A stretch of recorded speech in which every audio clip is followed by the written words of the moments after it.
Here, Fidel Castro. Yeah, Fidel. The devil himself.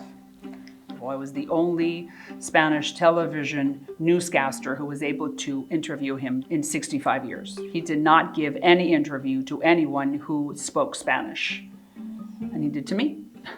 How do you describe your upbringing and your career before politics? I was born in Miami in 1961. I'm the daughter of political refugees who had to come to the United States, for us, the best country on earth, and gave us the opportunity to live here and to prosper here. So in 1983, I was able to have the opportunity to be an international correspondent.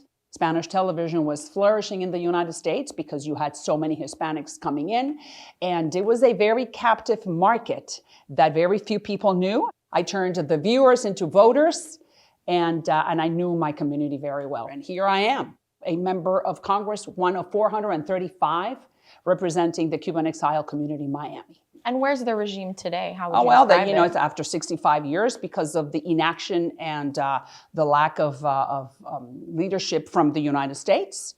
What JFK installed as the economic embargo, now Trump is really implementing that embargo. How are you navigating with your constituents who still have family in Cuba? What are you saying to them as they grapple with what's happening? I think they know that we are at the end and that this is the moment of explosion, and that the sheriff at the White House will definitely finish the job, because now the Cuban regime is just hanging by a thread. How do you compare the situation between Venezuela and Cuba? Would you like to see happen in Cuba similar to the steps we're seeing now in Venezuela? Well, the difference between Venezuela is that the Venezuelans have had communism for only 25 years, and before that they had a stable democracy, so they remember what democracy looks like. And they had a very strong opposition leader called MCM, Maria Corina Machado. So she could lead the opposition forces because she did it. She proved to the world 2 years ago that they had won the elections.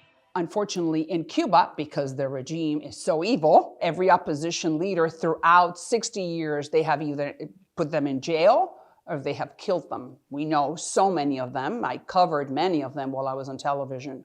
So Cuba is a different model, but they have the Cubans, they have my community to help with reconstruction. Have you spoken to Secretary of State Rubio about the plans for Venezuela and Cuba as well? He has said it clearly. It's you stabilize, you restore, and then you transition. The United States is not in the business of colonizing or oppressing or making any territory their own. The United States is in the business of liberating. And that's what we did. Right now, the U.S. is still deporting people, though, to Cuba and to Venezuela. Do you think they should? Do you support that? Of course not. That's a mistake. We should not be doing that.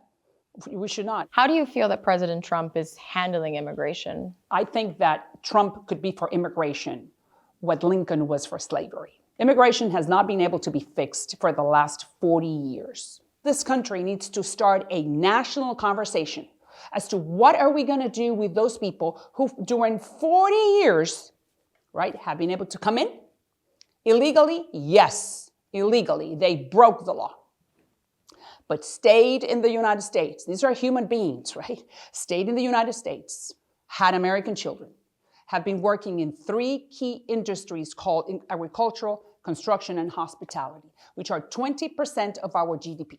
So what do I want to give to you? Just come out of the shadows and I'll give you never path to citizenship. You are not going to be American.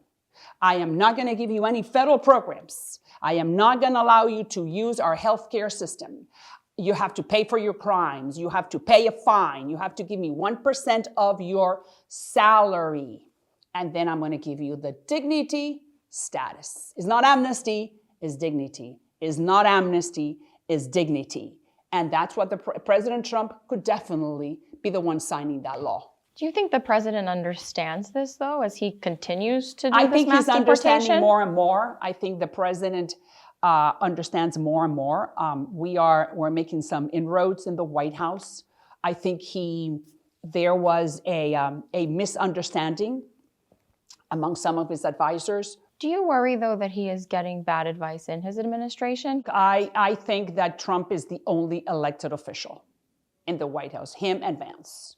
He's the responsible one. Have you told him yourself the areas you disagree with him on this? Listen, I have had very deep conversations with very important people. When you say important people, would you say high people in his administration, in the White House that you've had these discussions Listen, with? the White House understands that they need to look at immigration right now, that the border has been sealed. No one is coming in because the new sheriff in town. So now that same sheriff needs to finish the job.